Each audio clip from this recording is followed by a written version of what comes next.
আসসালামু আলাইকুম। শুরু করতে যাচ্ছি আজকের ক্লাস। আজকের ক্লাসের বিষয় ওয়ালাইকুম আসসালাম। International trade.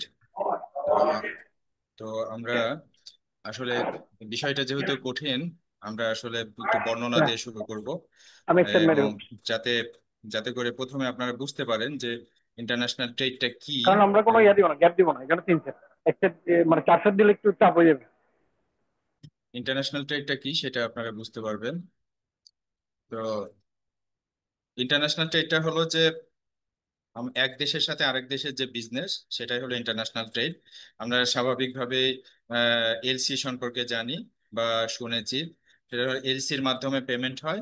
আর এক্সপোর্ট এবং ইম্পোর্ট, এইটাই মূলত এটা এটা হলো ইন্টারন্যাশনাল ট্রেড। এছাড়াও আরো অনেক কিছু আছে, যেগুলো রুলস রেগুলেশন অনেক কিছু আছে। হুম। তো এইখানে এই নোটটা আমি অ্যাপসে দিয়ে দেবো। এই আসলে অনেক বড় একটা পেজ, যেটা এখন বর্ণনা করা মুশকিল। আমি এটা দিয়ে দিব। তবে কিছু এখন যেটা করব সেটা হলো যে এর মাঝ থেকে যেগুলো খুবই ইম্পর্টেন্ট কিছু টার্মস, সেগুলো আসলে ব্যাখ্যা না করলে বোঝা মুশকিল, কিন্তু ইম্পর্টেন্ট। সেটা একটা একটা করে একটু আপনাদের ব্যাখ্যা করব। তবে ইন্টারন্যাশনাল ট্রেড সম্পর্কে এতটুকু ধারণা তো আছে যে আমরা এক্সপোর্ট বা ইম্পোর্ট করি বিদেশ থেকে। আমরা আমদানি করি অথবা রপ্তানি করি, এবং এটার লেনদেনটা হয় ব্যাংকের মাধ্যমে, সুইফটের মাধ্যমে। আমরা এলসির মাধ্যমে পেমেন্ট হয়, এইটা আমরা জানি, তাই না? তো আরো বিস্তারিত আসলে অনেকগুলো বিষয় আছে এখানে, একটা একটা ক্লাসে সম্ভব না। তো আমি আসলে যেহেতু এমসিকিউ পরীক্ষার প্রস্তুতি, সেহেতু আমি মূল পয়েন্টগুলো, বিভিন্ন বিষয়ের পয়েন্টগুলো আমরা আস্তে আস্তে আলোচনা করে দেবো, যাতে করে আপনারা মনে থাকে, আপনারা যেটা শুনবেন মনে রাখবেন, সেখান থেকে উত্তর দেওয়াটা কিন্তু এমসিকিউ জন্য সহজ। আসলে সেই লক্ষ্যেই আমরা প্রিপারেশনটা চালাচ্ছি, যাতে করে আপনারা কোশ্চেনটা বুঝতে পারেন, অন্তত আইডিয়া করে হলেও সঠিক উত্তরটা দিয়ে আসতে পারেন। তো প্রথমে এখানে আমরা দেখছি স্পেশাল ড্রয়িং রাইটস বা এসডিআর। এটা কি? এটা হলো বিশেষ ড্রয়িং অধিকার। এসডিআর হলো একটা আন্তর্জাতিক রিজার্ভ সম্পদ বা ইন্টারন্যাশনাল রিজার্ভ অ্যাসেট। এটা আসলে একটা কৃত্রিম মুদ্রা, কৃত্রিম মুদ্রা ব্যবস্থা। আইএমএফ এর মাধ্যমে এটা তৈরি। এটা বাস্তব কোনো মুদ্রা না, কিন্তু কৃত্রিম মুদ্রা। এটা যাকে দেওয়া হয়, সে তাকে একটা মূল্য মূল্য দেওয়া হয়, যে এত এসডিআর, এবং এসডিআর এর এগেনস্টে কত ডলার, সেটাও কিন্তু প্রতিদিনই, এটার মানটা কত, সেটা কিন্তু প্রতিদিনই আহ, মানে চেঞ্জ হয় এবং বলে দেওয়া হয়। মনে করেন যে আপনার কাছে বাংলাদেশকে এসডিআর দেওয়া হলো, 50 মিলিয়ন এসডিআর দেওয়া হলো। এখন এসডিআর মানে কত, আহ, কয়েকটা দেশের মুদ্রার মাধ্যমে এর মান নির্ণয় করা হয়, যেমন মার্কিন ডলার, ইউরো, চীনা ইউয়ান, ব্রিটিশ পাউন্ড এবং জাপানিজ ইয়েন ইয়েন। এই 5টা মূল্য মানে এসডিআর এর মূল্যায়ন করা হয়। এখন মনে করেন যে এক এক এসডিআর সমান 100 ইউএসডি। তাহলে পারে সেটা এই যে আপনার কাছে 100 মিলিয়ন এসডিআর আছে, এটা দিয়ে আপনি পেমেন্টও করতে পারবেন। এটা হলো আপনাকে আই কে দেয়, আইএমএফ দিয়ে থাকে, বা আইএমএফ এটা প্রোভাইড করে থাকে। এটা লোন হিসেবেও দিতে পারে, বা আপনার রিজার্ভের উপর ভিত্তি করেও দিতে পারে। এটা হলো সুবিধা। এটা সুবিধা হলো যে এক দেশের সাথে আরেক দেশের যে কারেন্সির যে লেনদেন, সেটাকে সহজীকরণের জন্য এইটা এসডিআর ব্যবস্থা। এই যে প্রতিদিন এসডিআর এর মান হিসেব উপরোক্ত 5টি মুদ্রার ভিত্তিতে দেওয়া হয়। উদাহরণস্বরূপ, যদি 1 এসডিআর সমান 1.35 ইউএসডি হয়, তাহলে 10 এসডিআর সমান 13.50 ডলার সমান। এই হলো ব্যাপারটা। এটা কৃত্রিম। মনে করেন যে এটা অনেকটা মোবাইল ব্যাংকে আপনার বা বিকাশে আপনার অ্যাকাউন্টে একটা টাকা আছে, তাই না? এইরকমই একটা হিসাব বাংলাদেশ ব্যাংকের কাছে থাকবে, যেটা আইএমএফ বাংলাদেশ ব্যাংকে দিবে এই পাওয়ারটা। এরকম বিষয়টা। তাহলে এসডিআর তো বোঝা গেল একটু। এটা এসডিআর প্রথম চালু হয় 1969 সালে। আইএমএফ সদস্য দেশগুলোর মধ্যে এসডিআর বরাদ্দ করা হয়। এটি কোনো দেশের অভ্যন্তরীণ লেনদেনে ব্যবহার করা হয় না, কেবল আন্তর্জাতিক প্রয়োজনে ব্যবহৃত হয়। ঠিক আছে? তাহলে এসডিআর কি, এরকম কোনো প্রশ্ন আসলে আপনারা মোটামুটি অ্যান্সার করতে পারবেন। এছাড়া এই ডকুমেন্টটা আপনাদেরকে আমি দিয়ে দিব, এটা হোয়াটসঅ্যাপে দিয়ে দিব, আপনারা পড়ে নিতে পারবেন। এরপরে হলো ডকুমেন্টারি ক্রেডিট। ডকুমেন্টারি ক্রেডিট কি? একটি আন্তর্জাতিক বাণিজ্যিক পদ্ধতি যার মাধ্যমে একটি ব্যাংক আমদানিকারকের অনুরোধে রপ্তানিকারকের পেমেন্টের নিশ্চয়তা দেয়, শর্ত অনুযায়ী কিছু নির্দিষ্ট কাগজপত্র বা ডকুমেন্টস প্রদর্শনের বিপরীতে। এটা যেমন এই যে এলসি, লেটার অফ ক্রেডিট হলো একটা ডকুমেন্টারি ক্রেডিট। তাহলে ডকুমেন্ট, অনেকগুলো ডকুমেন্টারি ক্রেডিট আছে, তার মধ্যে লেটার অফ ক্রেডিট একটা ডকুমেন্টারি ক্রেডিট, যেটা সবচেয়ে বেশি ব্যবহৃত হয়। কেন ব্যবহৃত হয়? এটা হলো পেমেন্টের জন্য, এবং এটা অনেক নিরাপদ, যেটার কারণে ব্যবহৃত হয় আন্তর্জাতিক লেনদেনে। আর আরেকটা হলো যে এই যে ইউসিপি 600, এইটা একটা মানে এই টার্মটা কিন্তু পরিচিত হতে হবে। এটাকে বলে ইউসিপি, মানে হলো uniform customs and practice. Uniform customs and practice. যারা সিডিসিএস করে তারা কিন্তু এই এই এদের বইটাও পড়ে, বা এই যে 600, ইউসিপি 600 নামে আন্তর্জাতিক নিয়মে পরিচালিত হয়। মানে আন্তর্জাতিক যে নিয়মটা আছে সেটা ইউসিপি 600 নামে পরিচিত। এটার মানে হলো ইউনিফর্ম কাস্টমস অ্যান্ড প্র্যাকটিস। এটার কাজটা কি স্যার, ইউসিপির? ওই যে মনে করেন যে আপনার চেম্বার অফ কমার্স আছে, তাই না? বাংলাদেশের চেম্বার অফ কমার্স এটা কি করে? বাংলাদেশের ব্যবসা বাণিজ্যের একটা নিয়ম নীতি ঠিক করে। সেরকম ইন্টারন্যাশনাল চেম্বার অফ কমার্সের মাধ্যমে বা সারা বিশ্বের যে ব্যবসায়িক ডাব্লিউটিও বা এদের মাধ্যমে এরকম একটা ইউনিফর্ম কাস্টমস অ্যান্ড প্র্যাকটিস, মনে করেন যে বিদেশ থেকে যে একটা মালটা কিনছেন সেটার ডকুমেন্টারি কিছু মানে আপনার আপনার ভাষা বা কমিউনিকেশন অন্য রঞ্জন বুঝে না, আবার আপনার কারেন্সি ওদের দেশে চলবে না, ওদের কারেন্সি আপনার দেশে চলবে না। তো এইটার মধ্যে একটা সমন্বয় করার জন্য ইউনিফর্ম কোড, হ্যাঁ, যে ভাষাটা ব্যবহার করলে আপনি, ওরাও বুঝবে আপনিও বুঝবেন, সেইটা হলো এই ইউনিফর্ম কাস্টমস এবং প্র্যাকটিস। এটার মধ্যে অনেক কিছু আছে, মনে করেন যে এই যে বিল অফ লেডিং, এই যে এই জিনিসগুলো একটা ইউনিফর্ম। হ্যাঁ, আপনি মনে করেন যে একটা মাল পাঠাচ্ছেন, এখন জাহাজে ওঠা পর্যন্ত আপনি দায়ী নাকি পৌঁছানো পর্যন্ত দায়ী, এইটারও কিন্তু একটা নিয়ম নীতি আছে, কোন পদ্ধতিতে পাঠাচ্ছে। আবার আপনি যে এলসি করছেন, ডিফার্ড এলসি না সাধারণ এলসি, এইটারও একটা নিয়ম কানুন আছে। এই নিয়ম কানুনের কাস্টমস এবং প্র্যাকটিস এইটা উল্লেখ করা থাকে এই যে ইউসিপি 600। তা 600টা কি জন্য? মানে 600টা এইটা নিয়ম আছে এরকম? বলা মুশকিল, এটা আমি জানি না, কারণ ওদের বইও আছে এরকম। ইউসিপি 600 হতে পারে 600, কোনো একটা কোড, হ্যাঁ, 600টা কোডও হুম, থাকতে পারে বা এরকম কিছু হতে পারে। হ্যাঁ, নিয়ম ঠিক কানুন আছে। আছে।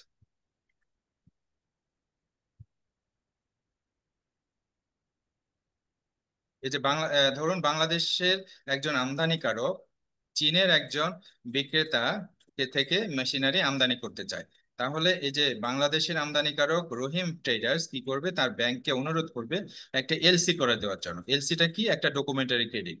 এটা কিন্তু একটা প্রশ্ন, আপনাকে প্রশ্ন করা হতে পারে যে এলসি কি? এলসি একটা ডকুমেন্টারি ক্রেডিট, এখানে ঠিক দিবেন, অন্যগুলো যদি ভুল থাকতে পারে, আর এটা ঠিক। হ্যাঁ, এটা হলো নিরাপদ আপনার। যেমন মালটা আপনি পেয়ে যাচ্ছেন, হ্যাঁ, মালটা পেয়ে যাচ্ছেন, আর ব্যাংক কিন্তু এলসি করে দিচ্ছে যে তাকে পেমেন্ট দিতে বাধ্য। ব্যাংকের কাছে যেমন এখানকার ক্লায়েন্ট যে এলসি করছে, সে কিন্তু ব্যাংক ব্যাংক ওর কাছ থেকে টাকা নিয়ে নিয়েছে বা একটা সিকিউরিটিজ নিয়েছে, তাই না? আবার ব্যাংক ওই এক্সপোর্টার যে, তাকে কিন্তু, এক্সপোর্টারের যে ব্যাংক আছে তাকে কিন্তু নিশ্চয়তা দিচ্ছে, মানে এলসি পাঠানোর মাধ্যমে, যে আমি পেমেন্টটা দিয়ে দেবো। যখন মালটা ঢুকে যাবে, সব কিছু ডকুমেন্ট এই ব্যাংক পেয়ে যাবে, তখন কিন্তু 5 দিনের মধ্যে পেমেন্টটা পাঠিয়ে দিবে ওই ব্যাংকে।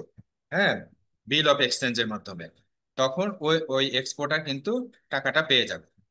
কিন্তু এই পদ্ধতি যদি না থাকতো, তাহলে অনেক ধরনের সমস্যা হতো, মানে কেউ টাকা পেতো পেতো না, বা ইন্টারন্যাশনাল বিজনেসটা এত স্মুথ হতো না।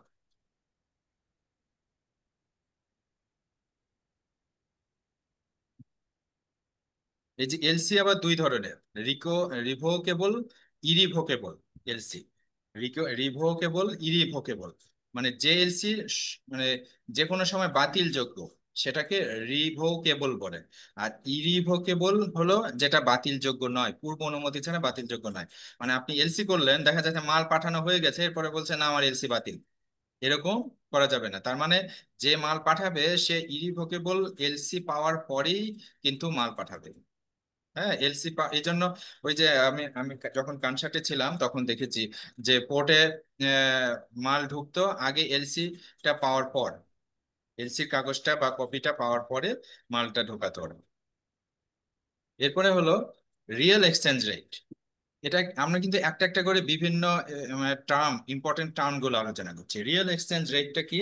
এমনিতে এক্সচেঞ্জ রেট সম্পর্কে তো ধারণা আছে, তাই না? ডলার এবং টাকার যে আহ, মানের যে পার্থক্য, হ্যাঁ, বা বিনিময়, সেটা হলো এক্সচেঞ্জ রেট, তাই না? বিনিময় রেটটা।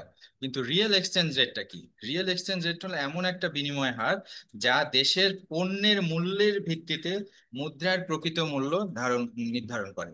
মানে আপনার আমার দেশে, মনে করেন যে বাংলাদেশে ইলিশের দাম কত আর ভারতে ইলিশের দাম কত, এই দুইটা মিলিয়ে যে রিয়েল এক্সচেঞ্জ রেট, এইটা হলো কি ধারণা দেয়? এটা জীবনের মানেরও একটা ধারণা দিয়ে থাকে রিয়েল এক্সচেঞ্জ রেটটা। এটা আস্তে দেখেন যে কিভাবে এটা বলে দেয় যে একটি দেশের পণ্য অন্য দেশের তুলনায় কতটা সস্তা বা ব্যয়বহুল। এটার একটা ফর্মুলা আছে, ফর্মুলাটা এরকম: রিয়েল এক্সচেঞ্জ রেট বা RER সমান সমান nominal exchange rate. Nominal exchange rate তো বুঝি, যেটা হলো যে মনে করেন যে 1 USD সমান 110 BDT, ধরেন এটা এটা হতে পারে। হুম। নর্মাল, হ্যাঁ, নর্মাল নর্মাল থাকে। আমরা যেটা বুঝি আর কি, এক্সচেঞ্জ হ্যাঁ, রেটটা, যে এখন এক্সচেঞ্জ রেট কত, হ্যাঁ, 120 হতে পারে বা 130 হতে পারে, এরকম, তাই না? সেইটা তো nominal exchange rate, nominal exchange rate. আর এইটা হলো into foreign price level. Foreign price লেভেলটা কত, মানে সর্বনিম্ন, এই যে সিপিআই বলা হয়, চিপ, সম্ভবত চিপ প্রাইস ইন্ডেক্স। হুম, এইটা তো চিপ, একটু দেখে নিই এটা, হ্যাঁ, ভুল হচ্ছে মনে হয়, পুরো স্টাডি করতে করতে ভুলে যায় অনেক সময়। আমরাও তো স্যার ওরকম, এখন একটা সাবজেক্ট পড়লে আর সাবজেক্টের ভুলে যাচ্ছে, কি না, ওই একটা মনে অবস্থা। রাখতে হবে যে কাস্টমার, সরি ওইটা ওখানে কনজিউমার, কনজিউমার প্রাইস ইন্ডেক্স, হ্যাঁ, কনজিউমার প্রাইস ইন্ডেক্স। এই যে এখন foreign consumer price index, consumer price ইন্ডেক্সের সবচেয়ে নিম্ন, মানে কোথা ওখানকার মূল্য সূচকটা, হ্যাঁ, দেওয়া থাকে ওখানকার মূল্য সূচকটা। তাহলে ফরেন, মানে ওখানে মূল্যটা কত, foreign price level, foreign price লেভেলের মূল্য কত। মনে করেন যে ওখানে ইলিশের দাম যদি ধরি, তাহলে ভারতে প্রাইস লেভেলটা কত, সেটা। এরপরে ডোমেস্টিক প্রাইস লেভেল, মানে আমাদের দেশে মূল্যটা কত। ঠিক আছে, এটা দিয়ে ভাগ করলে, ডোমেস্টিক প্রাইস লেভেল দিয়ে nominal exchange rate into foreign price level গুণ করে করলে রিয়েল এক্সচেঞ্জ রেট পাওয়া যায়। এটা এরকম সিপিআই কি বলছেন? কনজিউমার সরি, কি বললেন? Consumer CPI, price index, consumer price index. ঠিক আছে। আচ্ছা, $1 ইজ ইকুয়াল টু, এখানে একটা অঙ্ক দেওয়া আছে, 110 টাকা, তাই না? যুক্তরাষ্ট্রের মূল্য সূচক হলো 120, মূল্য সূচক 120, বাংলাদেশের মূল্য সূচক 150। তাহলে তাহলে রিয়েল এক্সচেঞ্জ রেটটা কত? তাহলে 110 গুণিত 120 ডিভাইডেড বাই 150 সমান সমান হয়েছে 88। তাহলে বাস্তবে $1 পণ্য বাংলাদেশে 88 টাকায় পাওয়া উচিত। মানে বাস্তবে $1 পণ্য যেটা হলো অন্য বাইরের দেশে $1 যেটা পাওয়া যায়, বাংলাদেশে 88 টাকায় সেটা পাওয়া উচিত আর কি। রিয়েল এক্সচেঞ্জ রেট বা এটাই আর কি বলা হচ্ছে। যদি বাংলাদেশে সেই পণ্য 88 টাকায় পাওয়া যায়, তাহলে বাংলাদেশে পণ্য সস্তা বা প্রতিযোগিতামূলক। তো এটা রিয়েল এক্সচেঞ্জ রেটটা বোঝা গেল তো, মানে থিওরিটা বোঝা গেল। হুম। জি স্যার। আচ্ছা, এখানে কয়েকটা জিনিস আছে, সেটা হলো যে এই রিয়েল এক্সচেঞ্জ রেটটা যদি কম থাকলে দেশের পণ্য সস্তা হয়, কম যদি থাকে তাহলে সস্তা হয়। যত কম হয়, এখানে দেখতে পাচ্ছেন যদি এখানে যেটা 120 টাকা, সেটা এখানে রেটটা হলো সরি 88, তাহলে বুঝতে পারছেন যে $1 জিনিস 88 টাকায় পাওয়া যায়। আরো যদি 50 টাকায় পাওয়া যেত তাহলে আরো কম না? আর যদি 20 টাকায় পাওয়া যেত তাহলে আরো কম। তার মানে বাংলাদেশে পণ্য সস্তা। তাহলে সস্তা যখন হবে তখন কি হবে? রপ্তানি বাড়বে। আরেকটা হলো আ- এই রিয়েল এক্সচেঞ্জ রেট হলো, রিয়েল এক্সচেঞ্জ বেশি থাকলে আমদানি ব্যয়বহুল হয়ে পড়ে। এটা একটা সমস্যা। কিভাবে হয় একটু হিসাব করেন তো। এখান থেকে দেখেন, মনে করেন যে আহ, রিয়ে- যদি বিপরীত আর কি স্যার। এক্সচেঞ্জ এই আমদানি কি জন্য আমদানি ব্যয়বহুল হয় কেন? কারণ আপনি যখন আমদানি করছেন, আমদানি করছেন মানে কি, কোনো জিনিস আমদানি করছেন, আমদানি করে সস্তায় সবকিছু পাওয়া যাচ্ছে, তাহলে আমদানি করে তো আপনি আপনার কাছ থেকে জিনিসটা কেউ নিবে না। হ্যাঁ, মানে আপনার লাভটা কম হয়ে যাবে, বিষয়টা এরকম। সেজন্য আমদানিটা ব্যয়বহুল হয়, রপ্তানিটা লাভজনক হয়। এবং নমিনাল রেট দেখে সব বোঝা যায় না, আরিয়ার প্রকৃত চিত্র দেয়। এটাই হলো ব্যাপার। এবং প্রকৃত মান, জীবনের মানটাও এখান থেকে বোঝা যায়।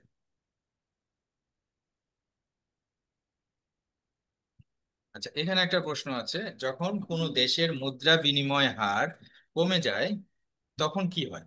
মুদ্রা বিনিময় হার কমে যায় মানে when the exchange rate falls, exchange rate falls in a country, তখন কি হয়?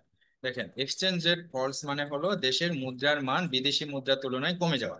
মানে ধরেন $1 যদি 100 টাকায় পাওয়া যেত আগে, এখন দেখা যাচ্ছে যে 125-এ পাওয়া যায়, তাই না? এখন বর্তমান রেট কত কেউ জানেন ডলারের? আচ্ছা, ধরেন 125-এ, তাহলে একশো পরে বাইশ কত, 122? একশো বাইশ একশো একশো বাইশ বাইশ দশমিক পঞ্চাশ আচ্ছা, 122 টাকা। তাহলে আগে ছিল 100 টাকা, এখন হলো 122 টাকা। তাহলে মুদ্রার মান কমে গেল, তাই না? মুদ্রার মান কমে গেল মানে মুদ্রার শক্তিশালী কম হলো, মানে উইক, মুদ্রার মান কমে গেছে। এখন মুদ্রার মান কমে যাওয়ার মানে হলো ডেপ্রিসিয়েশন হচ্ছে। আচ্ছা, এই কমে যাওয়ার কারণে কি হয়, কি কি হয়? দেখেন, $1 100 ছিল, এখন $1 122 টাকা হয়েছে। তাহলে এটা হলো প্রথমত, এটা কি জিনিস সেটা বোঝায়। এক্সচেঞ্জ রেট ফল করেছে, মানে মুদ্রার মান কমে যাওয়ার মানে হলো এক্সচেঞ্জ রেট ফল করেছে। এটা মনে রাখবেন, কারণ ইংরেজিতে প্রশ্ন আসবে। তো এক্সচেঞ্জ রেট ফল মানে হলো মুদ্রার মানটা কমে যাওয়া, মানে হলো $1 আগে যদি 100 টাকা পাওয়া যেত এখন 122 টাকা হচ্ছে, এটা হলো মুদ্রার মান কমে যাওয়া বা এক্সচেঞ্জ রেট ফল হওয়া। আচ্ছা, এটার কারণে কি কি হয়? অনেকগুলো ঘটনা ঘটে। যেমন রপ্তানি বাড়ে।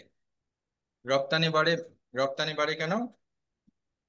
মনে করেন যে আগে আহ, $1 একটা জিনিস আহ, রপ্তানি করতেন, তাহলে এখান থেকে বাংলাদেশের একটা জিনিস 100 টাকায় কিনলেন, কিনে পাঠালেন, তাহলে আপনি তো পাবেন, তাই না?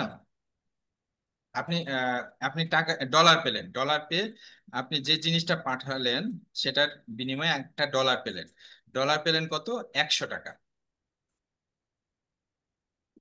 কিন্তু দাম বেড়ে মানে মুদ্রার মান কমে যাওয়ার কারণে আপনি কিন্তু 122 টাকা পাচ্ছেন, তাহলে 22 টাকা বেশি পেলেন না? তাহলে আপনি কিন্তু রপ্তানিটা লাভজনক হলো। মুদ্রার মান কমে যাওয়ার কারণে রপ্তানিটা লাভজনক হলো, মানে যে রপ্তানি করছে, দেশের পণ্য বিদেশে পাঠাচ্ছে, সে তো ডলার পাচ্ছে। আর ডলার ভাঙে যখন টাকা পাচ্ছে তখন টাকার পরিমাণটা বেশি হচ্ছে। তাহলে রপ্তানিটা লাভজনক হচ্ছে না, রপ্তানি কারকের জন্য লাভজনক হচ্ছে বা ব্যবসায়ের জন্য লাভজনক হচ্ছে। আচ্ছা, কিন্তু আমদানিটা কিন্তু উল্টো হবে। আমদানির জন্য কি করতে হবে? ডলার কিনতে হবে। তখন কিন্তু বেশি টাকা দিয়ে ডলার কিনতে হবে, কিনে তারপরে পাঠাতে হবে। তাহলে ডলার যখন আগে কিন্তু 100 টাকায়, এখন ডলার কিনতে হচ্ছে 122 টাকায়, তাহলে 22 টাকা তার জন্য লস হচ্ছে না? তাহলে আমদানিটা মানে সুবিধাজনক হবে না, কিন্তু রপ্তানিটা সুবিধাজনক হবে, লাভজনক হবে। তারপরে আমদানি ব্যয়বহুল, এই যে এই কথাটাই বলছি, বিদেশি পণ্য কিনতে বেশি টাকা লাগে, ফলে আমদানিকৃত দ্রব্য, এটাও একটা পয়েন্ট, যে যখন আপনি আবার পণ্যটা বাজারে ছাড়বেন তখনও আর একটা সমস্যা। যেহেতু ওই জিনিসটা পণ্য কিনতে বেশি টাকা লাগছে, সেহেতু মানে আমদানিকৃত দ্রব্যের দামটা বেড়ে যায়। তারপরে মুদ্রাস্ফীতি বাড়ে। মুদ্রাস্ফীতি মানে স্বাভাবিকভাবে মুদ্রার মান কমে যাওয়া মানেই হলো মুদ্রাস্ফীতি। হ্যাঁ, তার মানে জিনিসপত্রের দাম বেড়ে যাবে। আরেকটা হলো বৈদেশিক ঋণ পরিশোধের খরচ বাড়ে। বৈদেশিক ঋণ তো ডলারে খরচ করতে হবে, তো সেই ডলারটা যখন আপনি সংগ্রহ করবেন তখন তো বেশি টাকা খরচ করতে হবে, সুতরাং ঋণের খরচটাও বাড়ছে। বিদেশি বিনিয়োগকারীদের মধ্যে উদ্বেগ। বিদেশি বিনিয়োগকারীরা কিন্তু তখন, যেহেতু আপনার টাকার মূল্যটা কম, এখানে আসতে ভয় পাবে বা আগ্রহ দেখাবে না।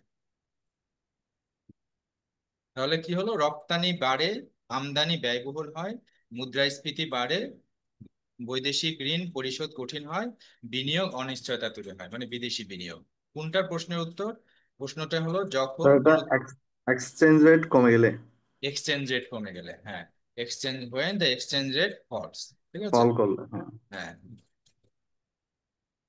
এই জিনিসটা কিন্তু বোঝার বিষয়, এটা এই জন্য আস্তে আস্তে বুঝিয়ে স্যার দিলাম। এটা এট এ গ্লান্স একটু একটু বলবেন হ্যাঁ, আবার এটা বলবো, আচ্ছা। এটা হলো যে সংক্ষেপে আর কি স্যার। সংক্ষেপে, যে হ্যাঁ, যখন আপনার মুদ্রা বিনিময় হার বা এক্সচেঞ্জ রেট ফল করছে, মানে হলো মুদ্রার মানটা কমে যাচ্ছে, বেশি দামে জি। আপনাকে ডলার কিনতে হচ্ছে।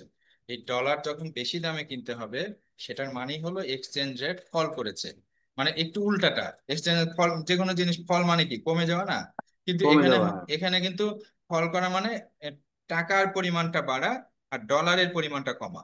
মানে উল্টো করে যদি হয় যে $1, $1 আপনাকে বেশি টাকা আর বেশি আপনার ডলার কিনতে হলে এই এ, বেশি টাকায় অল্প ডলার, এই যে বেশি টাকায় অল্প ডলারটা মিলছে, এক্সচেঞ্জ রেটটা ফল করছে। আচ্ছা, এই অর্থাৎ এক্সচেঞ্জ রেট স্যার ফল করলে, হ্যাঁ, রপ্তানি বাড়ে। দেশীয় মুদ্রার মান কমে যায় আর কি। হ্যাঁ, দেশীয় মুদ্রার মান কমে যায়, তখন জি। রপ্তানিটা বেশি হয়। এই জন্য ইচ্ছাকৃতভাবে অনেক সময় সরকার রপ্তানি বাড়ানোর জন্য মুদ্রার মানটা কমিয়ে দেয়। হ্যাঁ, কমে যায়, হ্যাঁ। কমায় দেয়। তখন রপ্তানি বাড়ে, আমদানি ব্যয়বহুল হয়। হ্যাঁ, আর বিদেশি বিনিয়োগ কমে যায়, জিনিসপত্রের দাম বেড়ে যায়।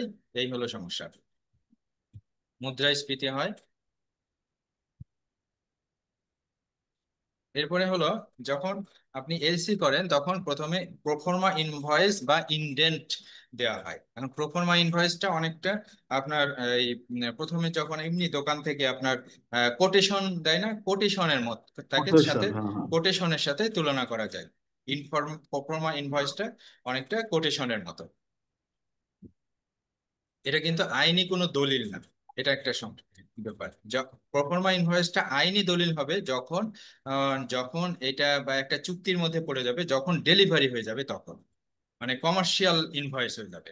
প্রফর্মা ইনভয়েসটা কিন্তু কমার্শিয়াল ইনভয়েস হবে যখন ডেলিভারি হবে তখন। আর ইনডেন্টটা হলো যখন অন্য একজন থার্ড পার্টি আপনাকে মানে প্রস্তাব করছে, বা আপনি প্রস্তাব করছেন যে এই এই এই দামে আপনি জিনিসটা দিতে হবে, এইরকম বিষয়টা ইনডেন্ট।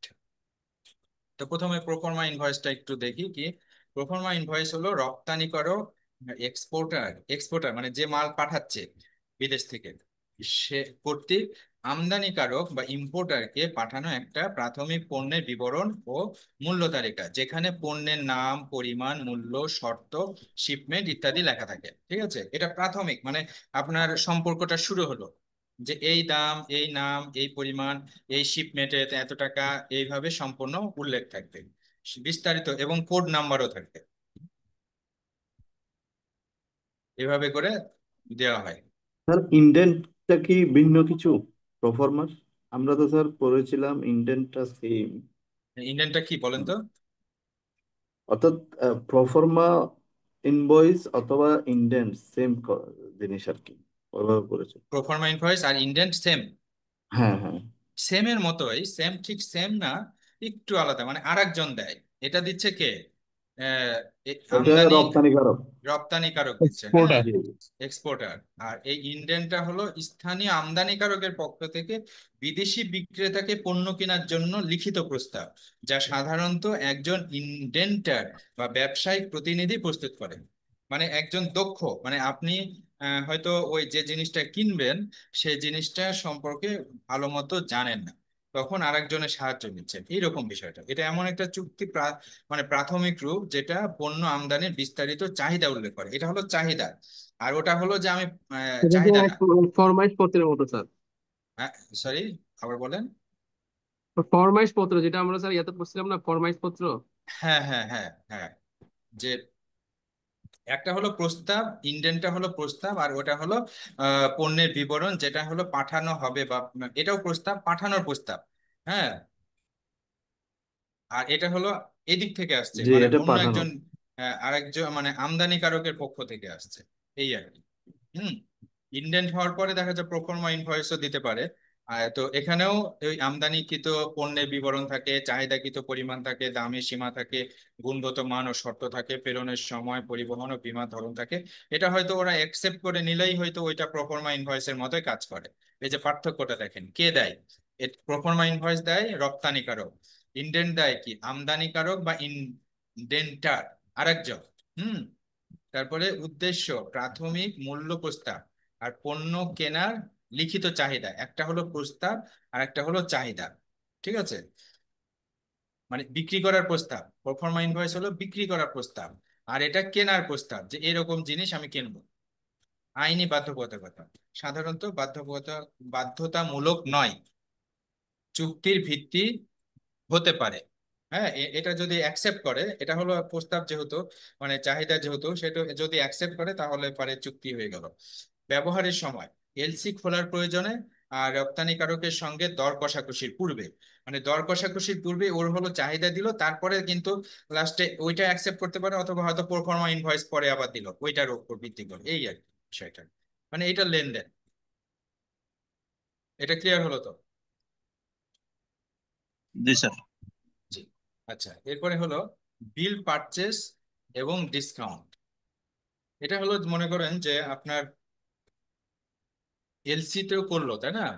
আপনার যে এক্সপোর্টার মাল পাঠাচ্ছে, সে সে তো এলসিটা দেখেই কিন্তু এলসি, মানে এলসির ওপর ভিত্তি করে মালটা পাঠাবে, কিন্তু বিল আসতে তো দেরি হবে, তাই না?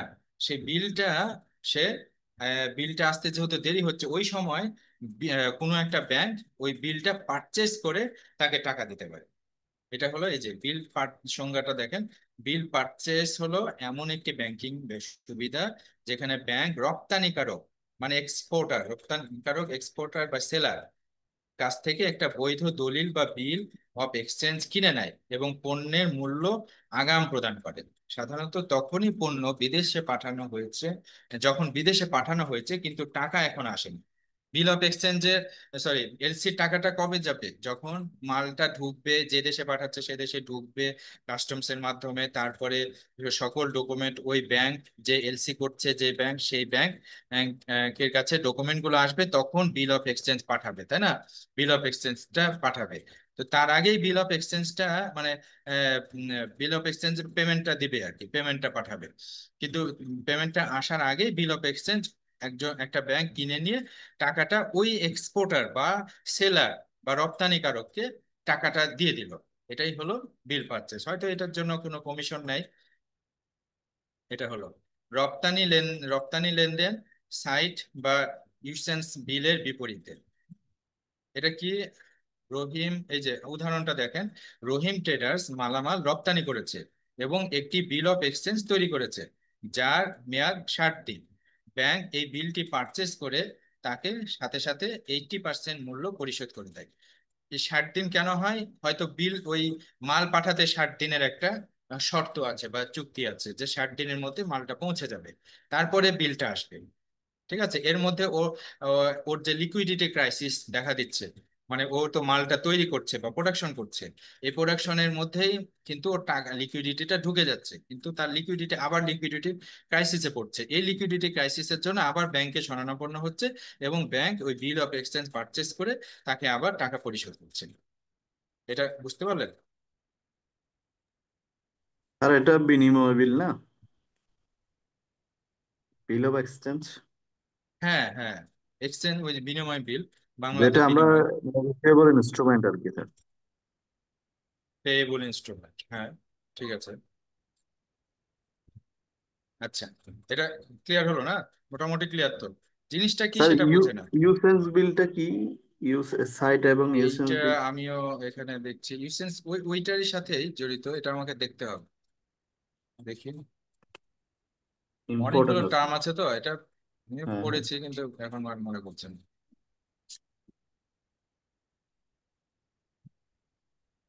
আমিও পড়ছিলাম কিন্তু বলে So দেখে নেই। Usance bill, also known as a bill of exchange, is a type of trade finance instrument.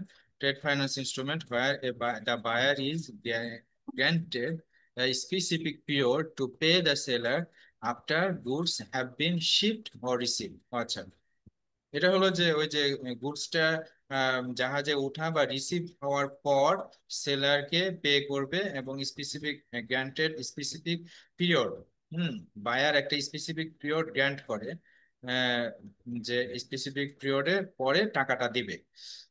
হ্যাঁ, সেটাই হলো এই ইউসেন্স বিল।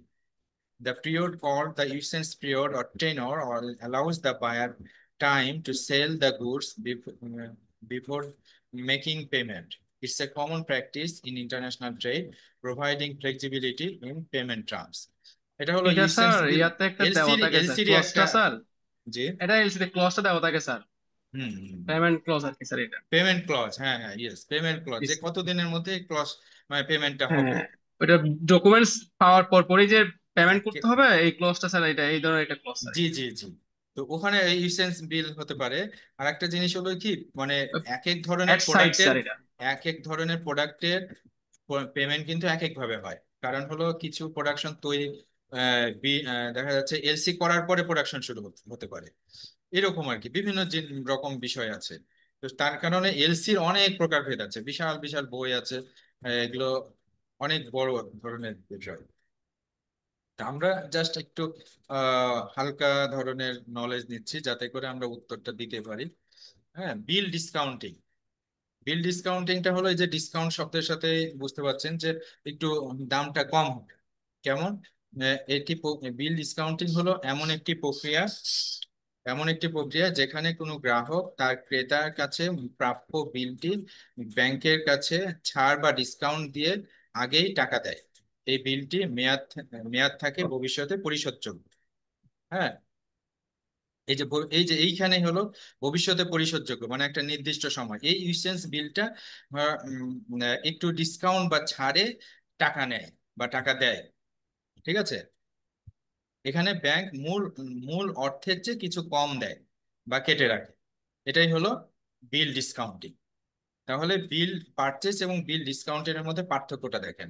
প্রযোজ্য ক্ষেত্রে হলো সাধারণ রপ্তানি বিল, আর বিল ডিসকাউন্টিং হলো অভ্যন্তরীণ বা আন্তর্জাতিক, দুইটাই হতে পারে।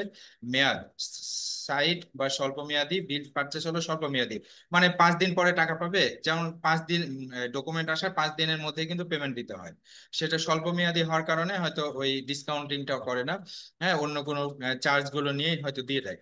আর সাধারণত ইউসেন্স বা সময় নির্ধারিত বিলগুলো বিল ডিসকাউন্টিং করে। পদ্ধতি: ব্যাংক বিল কিনে নেয় আর ব্যাংক ডিসকাউন্ট কেটে নেয়। ঝুঁকি: ব্যাংক পেমেন্ট না পাওয়ার ঝুঁকি নেয়, আর ব্যাংকও এটাতে দুইটাতেই এই একই ধরনের ঝুঁকি থাকে। আচ্ছা, আপনারা একটু নিজেদের মধ্যে একটু কথা বলেন, আমি জাস্ট 1 মিনিট সময় নিচ্ছি। হ্যাঁ, জি।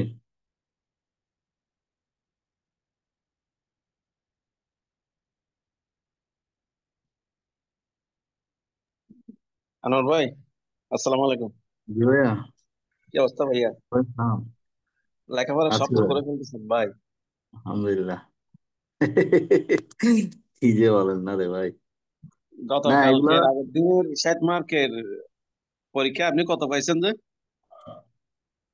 পরশুর এটা 52 মনে হয়, কালকেরটা 51। আহ, আজকেরটা তো দিই নাই, এটা তো আমি 7টায় দেখছিলাম, তখন দেয় নাই, কিছুক্ষণ আগে, 10 মিনিট আগে যখন দেখছি দিছে, এখন আপনি এটাতে ঢুকলে গতকালকে তো। স্যারকে যেটা বলছেন, আমিও হ্যাঁ, আসলে মানে ঠিক সেম প্রবলেমে ভুগতেছি। মনে হচ্ছে যে প্রশ্নটা দেখলেই যে হ্যাঁ, মাল্টিপল হ্যাঁ, যেগুলো 4টা আছে, হ্যাঁ, দেখলেই মনে হচ্ছে পারতেছি এগুলা। দেখলে মনে হচ্ছে একদম পারা ইজি যায় পানির আসলে। মতো। এখন আমরা যদি 50 পাওয়ার মতো হতাম, ব্যাংকার আমি হতাম। পাইছি ওই দিনে 54, বুঝছেন? কিন্তু তারপরে মনে হচ্ছে যে শালার কি কি করতেছে এগুলা, অল্প মানে 2-4 দিন পরেই মনে হচ্ছে যে এখানে মানে পুরা টপ র্যাঙ্কিং চলে যাচ্ছে, আসলে এটা কিছুই না। আসলে কিছুই না, এগুলা পাস করতে কষ্ট হয়ে যাবে। হ্যাঁ, না, এখন কথা হচ্ছে ধরেন প্রশ্ন করার একটা থাকতে হয়। হ্যাঁ, স্যার তো ইয়া না, এটা তো সাধারণত করে না, তো আমাদের জন্য করতেছে, এটাও অনেক। আচ্ছা, ওখানে আপনাদের তো ইয়াতে পড়ারই দরকার নেই আপনার ভাই, 60, 50 পান, 54 পান। হোয়াটসঅ্যাপে আজাদ সিদ্দিকী ভাই যেগুলো করতেছে এগুলা কি ভাই দিচ্ছেন? এটাই বলতেছি, 50-55 পেয়ে লাভ নাই তো, যদি ওখানে 30 না পাই।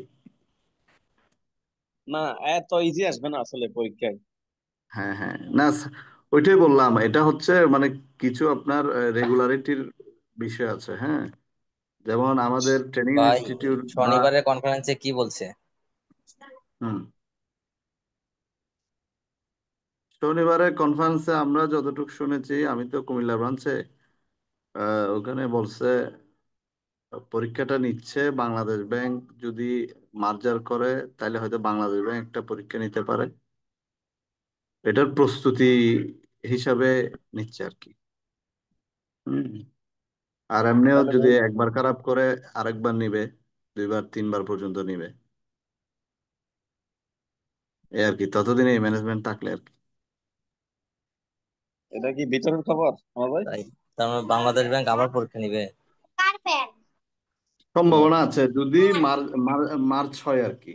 মার্চ যদি হয়, এটা তো হ্যাঁ, এটা তো আপনার নর্মাল বিষয়, যে ধরেন 5টা ব্যাংক একসাথে তোমার করলে তোমার সব ব্রাঞ্চ যেমন থাকবে না, ওয়ালাইকুম সব সালাম ভাই, অফিসাররাও আপনি থাকবে না। টেনশনে মরি যাবেন, এত কিছু শুনেন না।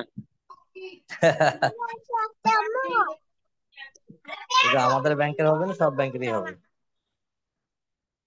হ্যাঁ হ্যাঁ হ্যাঁ, ওটাই আর কি। এটা তো নর্মাল বিষয় যে সব ব্রাঞ্চ যদি একসাথে করে 5টা ব্যাংকের, তাহলে 5টা ব্রাঞ্চও যেমন থাকবে না, তেমনি 5 ব্যাংকের অফিসার সবই তো থাকবে না, এমডি হবে একজন। আল্লাহ ভাই, আল্লাহ ভরসা। এত হাই হুতাশ করে লাভ নাই। আল্লাহ তাআলা রিজিক যেখানে রাখছে ওখানে চলে যেতে হবে। সেটাই প্রিপারেশন সেটাই নিতে না। থাকেন। না প্রিপারেশন, এই ভাই, ভয়ের কোনো কারণ কপালে নাই। থাকলে ঠেকায় কে? প্রিপারেশন নিতে থাকেন। জি জি। জি স্যার। স্যার আপনার মাধ্যমে আমি সবার কাছে, ওই দিন স্যার একটা প্রশ্নের কথা বলা হয়েছিল, আমি আপনাকে টেক্সট করেছিলাম, হুম হুম। ওই ওইটা, ট্রেনিং জি, ট্রেনিং খুব ইনস্টিটিউট আর কি। ঝাপসা, জি, খুব ঝাপসা। যদি আচ্ছা, ওইটা আমি একটু দেখেছি, কিন্তু আসলে আরো অনেক গুরুত্বপূর্ণ জিনিস দেখছি। তো আসলে ট্রেনিং ইনস্টিটিউট ওটা ম্যানেজারদের, তাই না?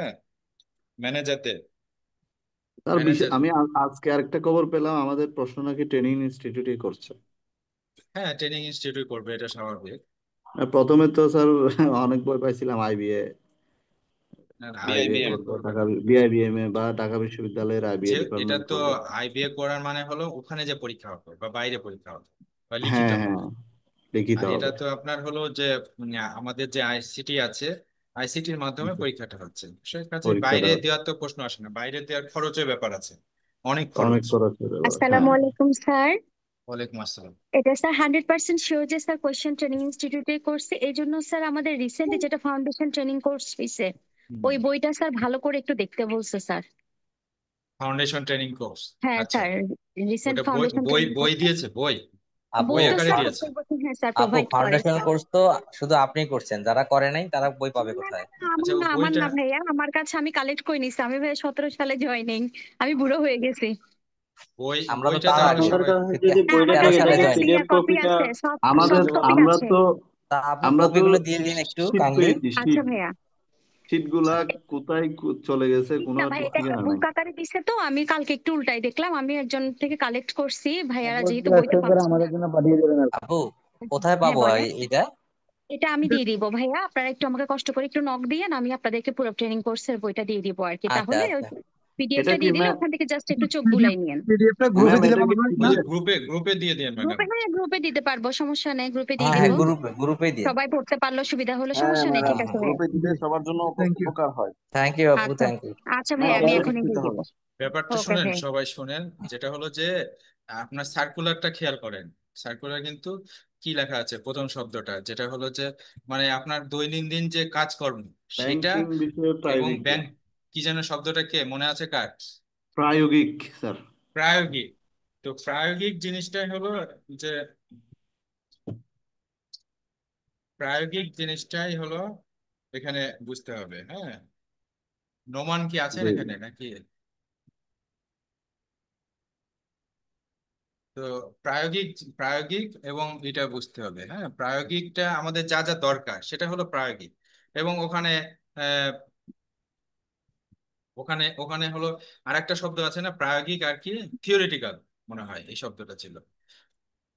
তো তাত্ত্বিক তাত্ত্বিক, তাত্ত্বিক তাত্ত্বিক তাই না, থিওরিটিক্যাল মানে তাত্ত্বিক। তো তাত্ত্বিক তো মানে। আমি তো ওইটাই চেষ্টা করছি যে একজন ব্যাংকারের কোন কোন জিনিস জানা থাকাটা জরুরি, কমনলি জানা থাকাটা জরুরি। হুম, সেটা স্যার সেটা আমি হলো। শনিবারে মিটিং এ ছিলাম, ওখানে বেসিক্যালি শরীরের উপর বেশি জোর দিতে বলছে আর কি। আমাদের শরীর বেস থেকে বেশি প্রশ্ন আসার হুম, সম্ভাবনা বেশি, হুম, যেহেতু স্বাভাবিক। চেয়ারম্যান স্যার সরাসরি বলছে আমি শরীয় বেস থেকে বেশি প্রশ্ন করবো। এটা আমাদের হ্যাঁ, এমডি স্যারকে বলে দিছে। জি জি জি, তাহলে তো ওই হুকুম ওই নির্দেশটা অবশ্যই ফলো করবে। হ্যাঁ, এটা আর কি। সুতরাং শরিয়া আমার প্রশ্নের যেমন তিনটা সাবজেক্ট, একটা হলো Islamic economics, products, products and কি জানো, services, products and services of Islamic banking, আর হলো শরিয়া, শরিয়া ব্যাংকিং, তাই না? এই তিনটাই তো শরিয়ার তিনটাই সাবজেক্ট, শরিয়া। কয়টা? তিনটাই শরিয়া না? তাহলে এই এছাড়া তিনটাতে স্যার ইনভেস্টমেন্টও তো প্রায় শরিয়া, ইনভেস্টমেন্ট স্যার মোডগুলো। শাহনেওয়াজ ভাই, স্যার হ্যাঁ, শাহনেওয়াজ ভাই আপনাকে ওই যে হোয়াটসঅ্যাপে কি একটা শেয়ার দিছিল যে, যেটা ভেরি কনফিডেন্সিয়াল বলছিল, আমাদেরকে শেয়ার করা যাবে না ওই- বলছিল যে, ওইটার উপর বেস করে আপনি কিছু আমাদেরকে ইনফরমেশন দিবেন বলছিল আচ্ছা স্যার। ওইটা বেশ, ওটা একটু দেখতে হবে আমাকে ভালো করে। ওটা আমি মানে দেখার ধৈর্য পাইনি, কারণ হলো যে আমি সামনে যে ইম্পর্টেন্ট জিনিসগুলো দেখছি সেটা বাদ দিয়ে ওইটা, যেমন আজকে পরীক্ষা নিতেও কিন্তু অনেক দেরি হয়ে গেছে, আমি সময় পাইনি আজকে যে হ্যাঁ স্যার, উম, আমি আমি তো অ্যাটেন্ড করতে পারি নাই স্যার। আমি প্রথমে 7টার পর পর দেখেছি উম, কিন্তু পাইনি। ওই পরে এখন সময় যখন ক্লাস করতে আসলাম দেখলাম ওই শেষের এর দিকে আধা সমস্যা ঘন্টা। হচ্ছে, যে শেষের দিকে এখন লোকজনের একটু টনক নড়ছে, ফোন করছে, ওই রকম ফোনের ডিস্টার্বে আমি ভুলে গেছি একদম। হ্যাঁ, জি। তো এরকম ঘটনা। আর হলো সারাদিনে একটু একটু পড়াশোনা করছিলাম এগুলো নিয়ে। আমি দেখলাম যে আজকে এমসিকিউ না করে এই যে একটু ব্যাখ্যা, এই বিষয়গুলো ব্যাখ্যা করলে ভালো হয়, দেখি কতটুকু পারি। এই স্যার বেটার। তো সমস্যা নাই। আহ আপনারা এই আমার আমার কথা হলো যে আপনি যে নোটগুলো অ্যাপসে পাচ্ছেন, হ্যাঁ, সেগুলো আগে করে ফেলবেন। প্রতিদিন প্রতিদিন একটা একটা করে সাবজেক্ট ধরেন এবং শেষ করে ফেলেন। আর এখানে তো আপনারা এই 50 জন বা 60 জন যারা ক্লাস করছেন, তারা কিন্তু সরাসরি কিন্তু আপনাদের মাথায় ঢুকে যাচ্ছে। হ্যাঁ, যদি একটু মনোযোগী হন তাহলে কিন্তু এই জিনিসগুলো আপনার ভুলার কথা না, মানে পরীক্ষার হওয়ার পর্যন্ত ভুলার কথা না। আপনারা পারবেন ইনশাল্লাহ। আর ইনশাআল্লাহ এরপরেও স্যার। আপনারা এই নিজে নিজে একটু পরীক্ষা দেন। আর আমি কিন্তু প্রতিনিয়ত আপডেট করছি ওখানে, প্রতিনিয়তই নতুন নতুন টপিক আমি যোগ করছি এবং আপনাকে হোয়াটসঅ্যাপে কিন্তু মানে প্রোভাইড করছি। সুতরাং ওগুলো থেকে দেখেন, শেষ পর্যন্ত চেষ্টা করেন, মানে পরীক্ষা, যে কোনো পরীক্ষায় একদম শেষ পর্যন্ত চেষ্টা করে যাবেন। মানে শেষ, মানে যখন ঘন্টা, লাস্ট ঘন্টা পড়লো সেই মুহূর্ত পর্যন্ত চেষ্টা করবেন, তারপর যা হবে হবে। কিন্তু মাঝে মাঝে সময়ে হতাশ হবেন না। বা পরীক্ষার আগের রাতে হতাশ হয়ে পড়বেন না। এখন থেকে মানে এই এই যে 8 দিন সময় আছে, 8 দিন একদম সমানভাবে যতটুকু সম্ভব চেষ্টা করেন। আর আমার নোটগুলো আগে পড়বেন। আমার নোটগুলো আমি নিজের বলে বলছি না, আমার নোটগুলো এই জন্য আগে পড়বেন যে এটা সহজ করা আছে আপনাদের জন্য, সহজ করে এবং সবচেয়ে ইম্পর্টেন্ট এবং ফিল্টারিং করা। এই জিনিসটা কিন্তু আপনি অন্য বই বা ধরলে কিন্তু আপনি হতাশ হয়ে যাবেন যে এত কিছু কিভাবে পড়বো। যেমন এখন যে বই মানে টপিক গুলো আলোচনা করেছি, এগুলো সবগুলোই কিন্তু মানে আসার মতো প্রশ্ন। হ্যাঁ, যদি ইন্টারন্যাশনাল ট্রেড থেকে আসে একজন মানে স্ট্যান্ডার্ড একটা কোশ্চেন করে, দেখবেন যে এগুলো থেকে একটা কোশ্চেন করে ফেলছে। হ্যাঁ, এগুলো হলো কঠিন বিষয়, আপনি কিন্তু সব জায়গায় পড়ে পাবেন না, সেজন্য এই জিনিসগুলো আলোচনা করছি। একটু দেখা যাক। আর আমরা 10টা সাবজেক্ট শেষ করার পরে তারপরে তখন আমরা নিজেদের মধ্যে আস্তে আস্তে আলোচনা করব, বিভিন্ন অন্যান্য বই বা কোনো কিছু নিয়ে আলোচনা করব। হ্যাঁ, তো যাই হোক, বিল পারচেস এবং ডিসকাউন্টিং ইনশাল্লাহ বোঝা গেল। হ্যাঁ, মূল কথা হলো এই দুইটা পদ্ধতি ব্যবসায়ীদের জন্য দ্রুত নগদ অর্থ সংগ্রহের উপায় এবং ব্যাংকের জন্য একটি লাভজনক বা স্বল্প মেয়াদী ঋণ সেবা। স্বল্প মেয়াদী ঋণ সেবা কিন্তু সামান্য কিছু দিনের জন্য ঋণটা দিয়ে দিল, তারপরে কিন্তু ও টাকাটা আরেক জায়গা থেকে চলে আসছে, তাই না, বিল অফ এক্সচেঞ্জের মাধ্যমে চলে আসছে। এরপরে হলো এই যে buy or short, buy or short, এটা একটা টার্ম। টার্মটা আরবি শব্দ, যার অর্থ মুদ্রা বা সোনা রূপার আদান প্রদান ভিত্তিক বাণিজ্য। ইসলামী শরীয়তে এটি একটি ক্রয় বিক্রয় চুক্তি, যেখানে এক প্রকার মুদ্রা অন্য প্রকার মুদ্রার সঙ্গে বিনিময় করা হয়।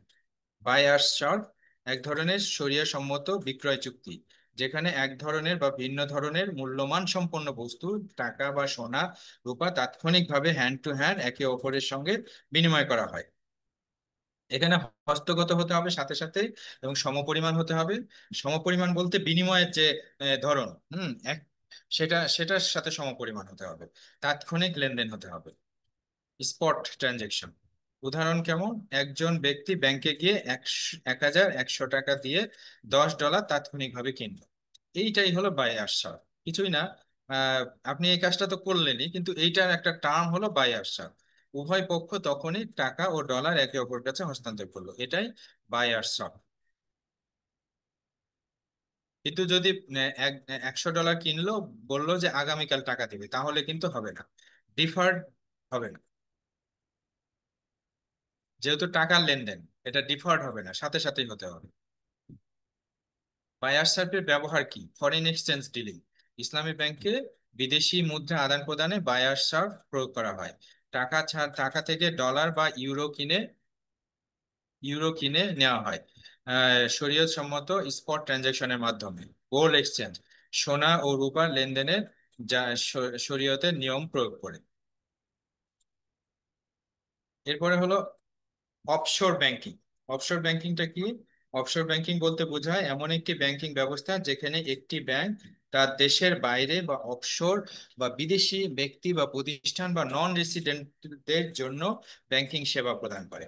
মানে আহ, আপনার ব্যাংক অন্য বিদেশিদের একটা সেবা প্রদান করছে, এবং বিদেশি মুদ্রায়। হ্যাঁ, এটাই হলো অফশোর ব্যাংকিং।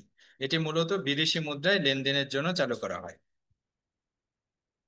বাংলাদেশে অফশোর ব্যাংকিং কার্যক্রম চলে অফশোর ব্যাংকিং ইউনিট বা ওবিইউ এর মাধ্যমে। এটা একটা প্রশ্ন দেখেন, কুশন কোন মাধ্যমে চলে বা অফশোর বাংলাদেশে ব্যাংকিং। স্যার অফশোর ব্যাংকিং করে কি বাংলাদেশ ব্যাংকে? না, আমাদের ব্যাংকেই, মানে বিভিন্ন ব্যাংক, কমার্শিয়াল ব্যাংকই, অনেক তাই ব্যাংকে না? আছে। জি জি। হ্যাঁ, অনেক ব্যাংকেই আছে। হ্যাঁ, ওই এডি ব্রাঞ্চে গুলোতেই মানে এটা হয়তো কি হবে। শরীর অ্যালাউ করে? হ্যাঁ হ্যাঁ, সরিয়ে অ্যালাউ করবে না কেন? সরিয়ে তো গোটা পৃথিবীতে ইসলামী বিজনেস ব্যাংকগুলো করতে তো, পারেন আপনি। হ্যাঁ ইসলামী ব্যাংকগুলো দেখলাম না স্যার, যেমন ডাচ বাংলা ব্যাংক, আইএফআইসি, এরা তো টিভিতেও অ্যাড দেয় অফশোর ব্যাংকিং এর। হ্যাঁ হ্যাঁ হ্যাঁ, এটা ইসলামী ঠিক ব্যাংক। আছে। ইসলামী ব্যাংক হয়তো ওই তে গেছে কিনা আমি জানি না। এটা হলো আমরা থিওরিটিক্যাল জিনিস পড়ছি, এটা অফশোর ব্যাংক কি সেটা আপনি জানেন, হুম, এই আর বুঝতে কি। পারছি। এটা মূল বৈশিষ্ট্যটা কি? বিদেশি বিনিয়োগ আকৃষ্ট করা, তারপরে রপ্তানিকারকদের বৈদেশিক মুদ্রা ব্যবস্থাপনায় সহায়তা করা, বিদেশি উৎস থেকে স্বল্প সুদে তহবিল সংগ্রহ করা, আন্তর্জাতিক বাণিজ্য সহজ করা। আর এটা মেন বাংলাদেশ ব্যাংকের যে মেন জিনিস, গাইডলাইন আছে সেই স্যার মেন গাইডলাইন জিনিসটা অনুযায়ী আসে চলে। না। হ্যাঁ স্যার মেন জিনিসটা আসে না, এটা ট্যাক্স কম দেওয়ার জন্য। ট্যাক্স ফ্লু ট্যাক্স জুডিকশন, এই কথাটা আসে নাই। হ্যাঁ, এই যে ট্যাক্স এক্সেম্পশন পাওয়া যায়, হ্যাঁ, এটা সুবিধা। জুডিকশন। এই যে মূল বৈশিষ্ট্য, এই হ্যাঁ যে হ্যাঁ কর হ্যাঁ হ্যাঁ সুবিধা, হ্যাঁ। কর সুবিধা অনেক সময় কর অবকাশ বা এটা, মানে এটা হলো আকৃষ্ট করার জন্য। এইটা তো কি করে যে বিদেশ থেকে বৈদেশিক মুদ্রাটা কম খরচে বাংলাদেশে যাতে আসে, সেই জন্যই করা হয় আর কি। সেটার একটা ব্যবস্থা। যেমন আমাদের দেশে যে অর্থ আত্মসাৎ করেছে, সেই সুইজারল্যান্ডের ব্যাংকগুলো এই অফশোর ব্যাংকিংই তো করছে, তাই না? অফশোর ব্যাংকিং বাংলাদেশে, আচ্ছা সার্কুলার নাম্বার দিয়েছে, FE সার্কুলার নাম্বার 25/1985 অনুযায়ী ওবিইউ পরিচালিত হয়। ঠিক আছে। এডি এডি বা এই যে কেবলমাত্র এডি বা অথরাইজড ডিলার ব্যাংকগুলোই ওবিইউ পরিচালনা অনুমতি দেওয়া হয়। ওবিইউ থেকে আয় করা মুনাফার উপর এক সময়ে কর অবকাশ সুবিধা ছিল। আচ্ছা, হতে পারে, এখন কি আছে জানি না। এইবার এই পর্যন্ত ঠিক আছে, তাই না? এবার আর নতুন একটা বিষয় আসছি, সেটা হলো নষ্ট্র, ভস্ত্র আর লড়ো অ্যাকাউন্ট। লোরো। হ্যাঁ, লড়ো, এই তিনটা। এটা জি। কিন্তু এলোমেলো হয়ে যায় কোনটা। হ্যাঁ, আস্তে আস্তে এটা একটু বুঝতে হবে। নষ্ট্র, ভস্ত্র আর লড়ো অ্যাকাউন্ট। নষ্ট হচ্ছে তার আমাদের নষ্ট অ্যাকাউন্ট। বলেন। হ্যাঁ, অর্থাৎ আমাদের অ্যাকাউন্ট আমরা যদি বিদেশি বিদেশে, কোনো ব্যাংকে অ্যাকাউন্ট বিদেশে, মেনটেন হ্যাঁ, করি, তা সেটা হলো নষ্ট অ্যাকাউন্ট। আচ্ছা, নষ্ট। আর আর ভস্ত্র বস্ত্র হলো হচ্ছে তার বিপরীত, বিদেশিরা যদি আমার আমাদের দেশের, ব্যাংকে করে। হ্যাঁ আমাদের দেশের কোনো ব্যাংকে অ্যাকাউন্ট মেনটেন করে। আর লোয়ার অ্যাকাউন্ট লরটা এটা স্যার মধ্যস্থতাকারী দুইটা ব্যাংকের দুইটা নষ্ট ব্যাংকে।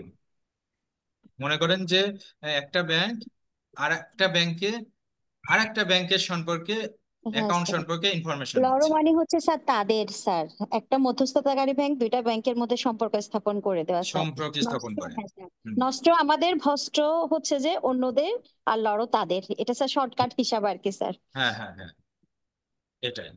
তাহলে তাহলে মোটামুটি বুঝতে পেরেছেন, আপনারা জানেনও। নষ্ট অ্যাকাউন্ট হলো একটা ল্যাটিন শব্দ, আমাদের অ্যাকাউন্ট তাদের কাছে, আওয়ার অ্যাকাউন্ট উইথ ইউ বা দেম। এটা হলো দেশীয় ব্যাংক কর্তৃক বিদেশি ব্যাংকে রক্ষিত বৈদেশিক মুদ্রার অ্যাকাউন্ট। হুম। যেমন সোনালী ব্যাংক বাংলাদেশ তার ইউএসডি লেনদেনের জন্য সিটি ব্যাংক ইউএসএ তে একটা অ্যাকাউন্ট খুলেছে। এইটা হলো একটা নষ্ট অ্যাকাউন্ট। সোনালী ব্যাংক সিটি ব্যাংক ইউএসএ তে একটা অ্যাকাউন্ট খুলেছে, এটা হলো সোনালী ব্যাংকের নষ্ট অ্যাকাউন্ট। আর ভ্রষ্ট অ্যাকাউন্ট কি?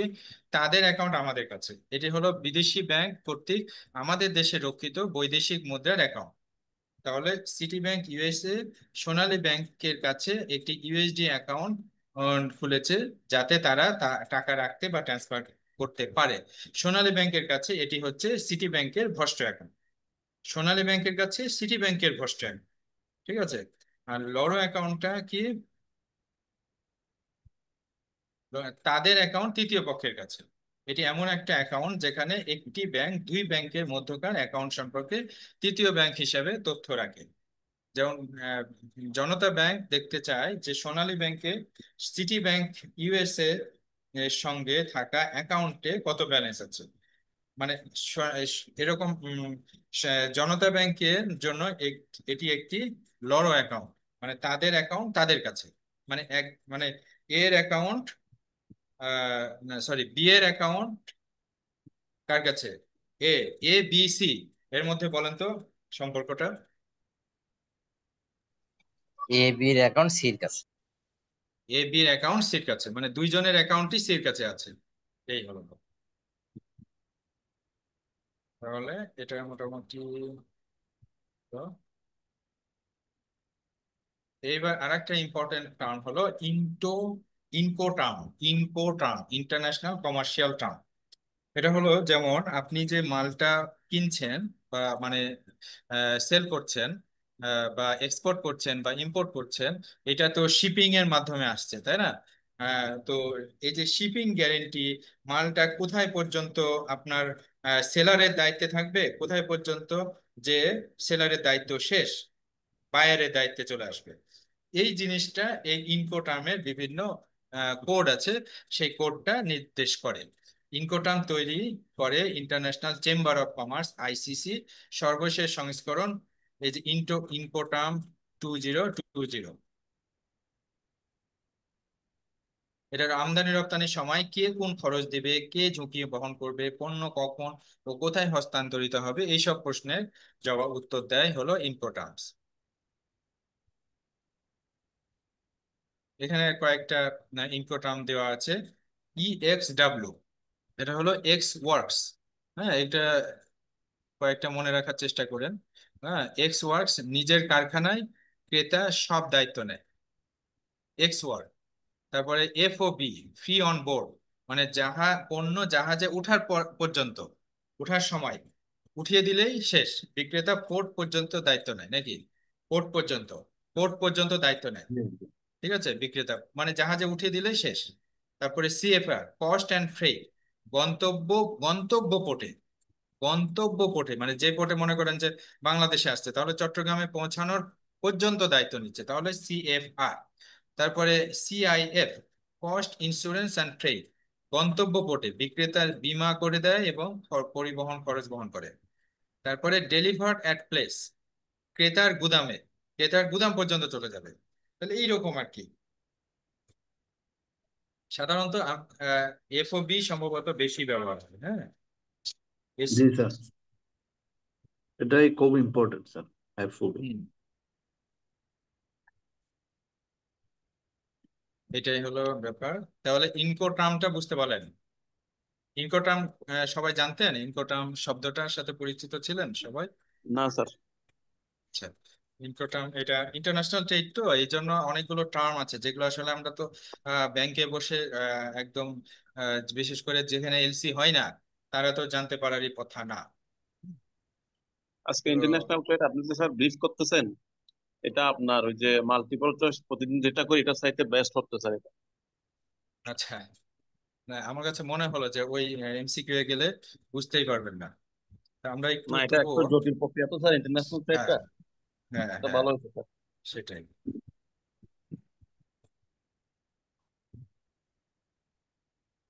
স্যার ডিপ্লোমা দেওয়ার জন্য কিছু কিছু পড়া হয়েছে। হুম হুম হুম। আচ্ছা, ডিপ্লোমা দেওয়ার জন্য কিছু পড়া হয়েছে না? আচ্ছা, জি জি। আরো সহজ করে দেখেন যে ওই ওটা মনে হয় 11টা স্যার, 11টা ইনকুটাম আছে আর কি, যেগুলোকে 4 ভাগে ভাগ করা হয়। হ্যাঁ হ্যাঁ হ্যাঁ আচ্ছা স্যার এখন যে শীটটা দেখাচ্ছেন এটা কি রিসোর্সে আছে? সরি, এখন যে শীটটা থেকে আমরা পড়ছি এটা কি রিসোর্সে আছে? এটা তো রিসোর্সে না নাই না মনে হয়। এখনো দিইনি, এটা তো কেবল তো কিছুক্ষণ আগে এটা তৈরি করেছি। হ্যাঁ, এই আচ্ছা, জন্যই তো ঠিক পরীক্ষা আছে নিতে ভুলে স্যার, গেছি। তো এটা তো লাগবে স্যার। হ্যাঁ, এটা দিয়ে দিব। স্যার আমাদের জন্য অনেক কষ্ট করতেছে স্যার, অনেক স্যার, কিন্তু অনেক এগুলো যদি ধন্যবাদ স্যার, অনেক পরীক্ষা আমরা ধন্যবাদ। কমন পাই আর কি, তা তো করতে অবশ্যই সার্থক হয়ে যাবে। ইনশাল্লাহ স্যার ইনশাল্লাহ অনেক কমন, কষ্ট করছে। মানে এটা তো কমন, আসলে কমন পাওয়ার তো কথা, এখন পরীক্ষা না হওয়া পর্যন্ত বোঝা যাচ্ছে না। তো আর যেহেতু আপনারা সবাই তো বুঝতে পারছেন যে পরীক্ষা নেওয়ার উদ্দেশ্যটা কি। যদি এরকমই উদ্দেশ্য হয় তাহলে তো কমন আপনারা সবাই, কমন শুধু না, খুব সহজ হয়ে যাবে আমার কাছে মনে হয়। কমন তো স্যার পাবেনই, বা কমন না এই পেলেও সহজ হবে। ইনকুটাম গুলোর মধ্যে স্যার একটা দেওয়ার সম্ভাবনা খুবই বেশি, অ্যাটলিস্ট একটা। হুম হুম। মানে আমি কোনটা আমি তো কার ওই যে কতটুকু দায়িত্ব। এইগুলো দিয়ে দিব, আপনি একটু দেখবেন আপনারা। জি জি। ইন্টারন্যাশনাল ট্রেড, এই যে ইন্টারন্যাশনাল ট্রেডের কয় পৃষ্ঠা আছে? 41 পেজ। এইটা কিন্তু আপনারা একটু পড়বেন, হ্যাঁ। আন্তর্জাতিক বাণিজ্য, এই যে অর্থনৈতিক, এটা একটু আপনারা পড়ে নেবেন। এই যে আন্তর্জাতিক বাণিজ্য কি, মানে আপনারা এটা পড়বেন না, বারবারই বলছি যে এটা আপনারা পড়বেন একদম পত্রিকা পড়ার মতো বা পেপার পড়ার মতো, হ্যাঁ, নিউজ পেপার পড়ার মতো করে পড়ে নেবেন। তাহলে পরে আপনার খুব ইজি হয়ে যাবে, উত্তর দিতে পারবেন।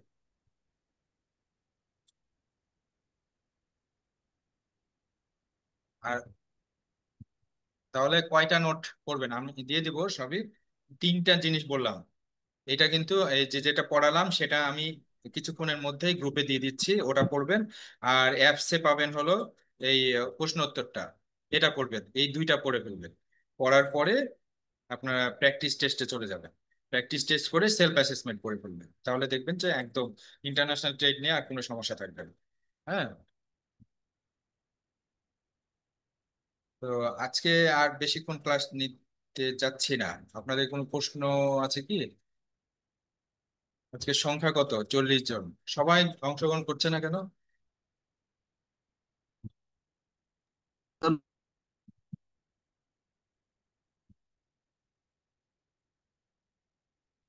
স্যার নিজেরা নিজেরা প্রচুর লেখাপড়া করতে হতো স্যার। আচ্ছা আচ্ছা, ক্লাসটা রেকর্ডটা বন্ধ করে দিলাম, হ্যাঁ।